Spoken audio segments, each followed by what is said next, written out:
The Kubota Corporation traces its roots back to 1890 when Gonshiro Kubota founded a small foundry in Osaka, Japan. The company was originally known as Odi Foundry, and its early work focused on casting metal products for everyday use. By 1897, the firm adopted the Kubota name and began specializing in cast iron pipes for water supply systems. At the time, Japan was rapidly industrializing, and the demand for clean water in growing cities was immense. Kubota's production of high-quality water pipes contributed directly to public health improvements, and the company soon became a trusted supplier for municipal waterworks. This early commitment to solving practical problems through engineering innovation set the tone for the company's long-term direction. Through the 1920s and the 1930s, Kubota expanded its operation into industrial products, including valves, fire hydrants, and cast iron fittings. Its reputation for reliability made it an essential part of Japan's expanding infrastructure at the time. After World War II, Japan obviously faced the challenge of rebuilding its economy and modernizing agriculture.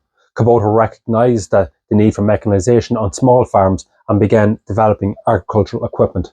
In 1947, the company launched its first power tiller, a machine that became a vital tool for farmers during Japan's food production recovery. By the 1960s, Kubota had become a leader in compact and efficient machinery. In 1960, its first tractor, which was designed specifically for the smaller type fields of Japanese agriculture, unlike the larger Western tractors in Australia and, in America, obviously, in Russia. Kubota's machines, they were lightweight, maneuverable, fuel efficient, and qualities that resonated not only in Japan, but later into international markets. And I suppose here in Ireland, when Kubota was launched into Ireland and into the UK, it was more of a landscaper's tractor. What they were bought for, they were a small compact tractor for landscaping and gardening duties, football pitches, golf courses, and obviously small farms. During this era, Kubota also began expanding globally. In 1969, the company established Kubota Tractors Corporation, so KTC, in the United States, marking its serious entry into overseas markets. American farmers, landscapers, and homeowners quickly embraced Kubota's small tractors, which offered reliability and affordability compared to the larger brands. From the 1980s onwards, Kubota grew into a truly global corporation. Its product line extended beyond agriculture to include construction machinery, engines, and industrial equipment. Mini excavators, compact loaders, and diesel engines became important pillars of its business, with Kubota engines widely used by other manufacturers due to their efficient and their durability. And they are a fantastic engine, and as someone who works regularly on forklifts, Kubota will be used in a multitude of different brands of forklifts. And if somebody can tell me, I don't know, I think I may have mentioned on this channel before, Europe's number one customer for Kubota engines is who? Does anybody know who Europe's number one customer for Kubota engines is? If you're a regular watcher to this video, you probably do know. A regular watcher to the channel, you probably do know, and I will tell you at the end of the video. Kubota also maintained a strong presence in water-related infrastructure.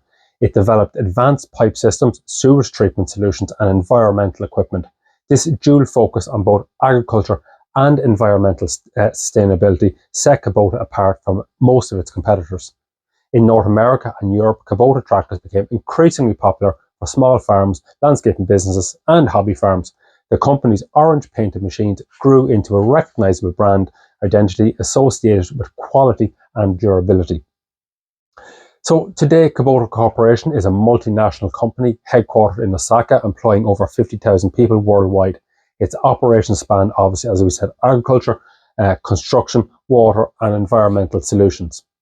Kubota obviously has continued to innovate with compact tractors, zero-turn mowers, mini excavators, and utility vehicles, becoming one of the most trusted brands for both professional and private landowners. It also invests heavily in engine development, producing efficient diesel and gasoline engines that meet strict global emissions.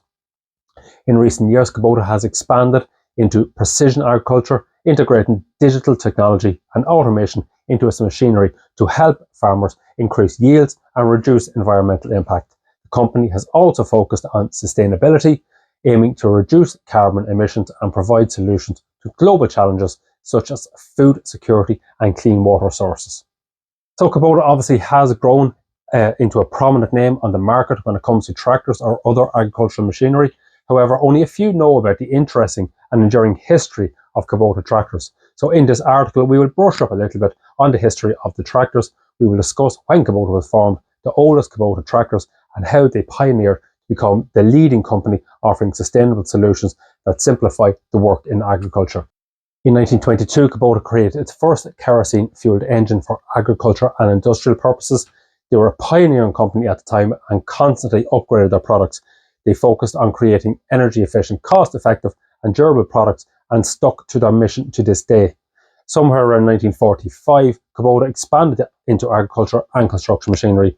That's when they started focusing on creating tractors, excavators, incinerators and combine harvesters, which I did not know until I'd done a little bit of research. And if this does sound like a little bit of a promotional video for Kubota, it's not. But information was hard to come by, good information on the history, other than on their own website. So that's why you do get a lot of that, sustainable kind of jargon where they're trying to promote the brand. I'm not trying to promote it. I'm just giving you a little bit of information. But most of the information I got has come from Kubota sources, different Kubota type websites. After many years of dedication to drawing industrial and agricultural industry, the first Kubota tractor was introduced in 1960. The oldest Kubota tractor was called the T15. The tractor was widely accepted, allowing founders to invest further in their inventions. In the meantime, they also focused on sustainability in agriculture and they entered the environmental impact business. The 70s were a significant milestone for Kubota. Towards the end of the 60s, the American company Ford proposed interest in getting an OEM supply of small tractors from Kubota, which opened the gate for expansion overseas. So Ford were involved in that initial export of Kubota tractors into the US market. The US market asked for petrol engines only, but Kubota insisted on diesel engines. They created a multi-cylinder compact engine that passed the problems with diesel engines. However, Kubota dedicated, and it decided to limit the export of these diesel engine tractors. After some time, the diesel engine became highly rated. Performance and efficiency they offered allowed Kubota to establish their name in the American market. By 1972, Kubota sold more than 2,000 tractors. And anyone who works on Kubota equipment will be well familiar with their engines, their 3-cylinder and 4-cylinder engines. They are widely regarded as being pretty bulletproof, unless they get overheated. They do tend to have little head gasket issues, but they are a super engine. They're very efficient, they're quiet.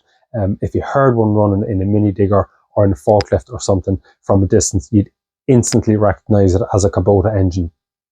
And of course, as always, if you have any experience with Kubota tractors, with Kubota excavators, with Kubota engines, with the company themselves, anything at all, you work for a dealership, don't be afraid, drop a comment in the comment section and fill us in, let us know if I've missed anything, which I'm sure I have. Give us your story. Okay, so as the demand rate increased exponentially, Kubota officially expanded into Compton City, California, and opened the Kubota Tractor, that was the KTC's Kubota Tractor Corporation, as a sales base in the US. So Compton, yeah, interesting. So the mid-70s were a difficult economic period for Japan. Kubota experienced a significant setback in terms of growth that required an effective plan to put the business back on track. The first thing they did was expand the company into Europe. They allied with the Marubeni Corporation in France, and in 1974 became a base company for the tractor's exports into Europe. Pressured to overcome the challenge, Kubota decided to focus on creating compact tractors. Somewhere around 1974, they launched the KH1, fully rotating mini backhoe. This became the base machine for the company and revamped Kubota's organization, sales systems, and production. Additionally, the KH1 grew in demand and allowed Kubota to rise high on the market and increase sales. By the end of the 70s, Kubota improved the technology of the products.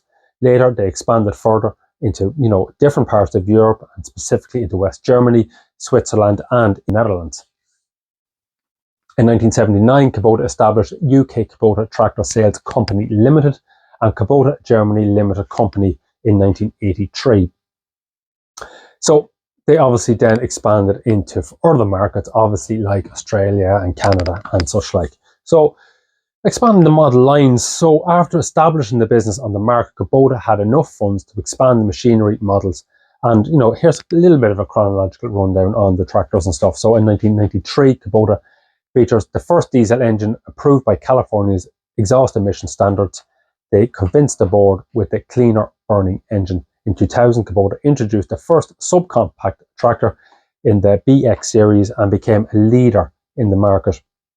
In 2002, Kubota expands the subcompact category and adds the tractor loader backhoe model into the line. The BX23 was the first subcompact tractor with an LA211 front loader and BT600 backhoe. In 2004, Kubota introduced its first utility vehicle to the US and Canadian markets, and they started selling 5,000, 6,000 units, but soon enough they tripled in sales. So utility vehicles like your Gator style farm ATVs, all-terrain vehicles and stuff for everyday kind of work. So 2006, Kubota opened the Industrial Equipment Corporation in Jefferson, Georgia, and produced something around 70,000 tractor parts annually. 2018, Kubota introduced the Sidekick, or their largest RTV to date. Nowadays, Kubota has over, as I said, 50,000 employees who contribute to pursuing their mission of manufacturing sustainable tractors. Concluding by 2023, the company counts something around 20.5 billion in revenue and is still growing. In January 2024, Kubota informed the audience to expect a new holistic approach to innovation and technology integration by 2030. By this time, the only thing left for us will be to wait and see the outcome. So I assume this is going to be some sort of autonomous, AI-controlled tractor that most manufacturers are at the minute developing, producing, or getting out onto the market. So to conclude, the history of Kubota tractors dates back to the 1890s, and its early beginnings were humble, producing pipes for water lines to sanitize tap water. Ever since the beginning, Kubota was not dedicated to building an empire, but to creating human solutions to improve living conditions. Later, they created the first engine that brought them great success. The most memorable years for Kubota Corporation were during the 70s, because they faced so many difficult challenges, such as overcoming the financial crisis due to the poor economy in Japan. But these challenges helped them to mature as a brand and become one of the most notable names on the market. And yes, today, obviously, they count more than 50,000 employees, expanding into US, Asia, Australia, and Europe. Ultimately, Kubota Corporation is worth something around 20.5 billion. It's a business that serves the environment and simplifies the work of the industrial and agricultural eras. So the largest purchaser of Kubota engines in Europe would, of course, be from Ireland. Of course, Combi Lift in Monaghan here in Ireland that make various different types of forklifts and multi-directional side loaders, straddle carriers, loads of different types of forklifts, and it is in County Monaghan in Ireland. Okay, thanks for watching. I'll see everybody next week.